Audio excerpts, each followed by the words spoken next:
Hello everyone, today we are going to learn basic Archicad tutorial how to fill. So for example, you can draw a wall,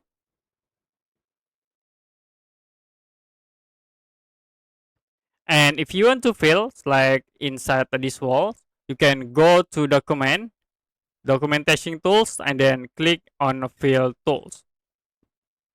Next, I will use the rectangle selection, and for category, you can use drafting fills. For types, we use the wood, like I will use this option, and then you can click for the area from this top corner to the bottom corner, and then you can click inside to create fill.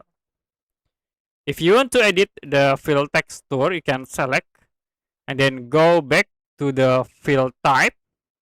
I will use this wood. It will be automatically change the fill. Okay, that's it for basic RCK tutorial how to fill.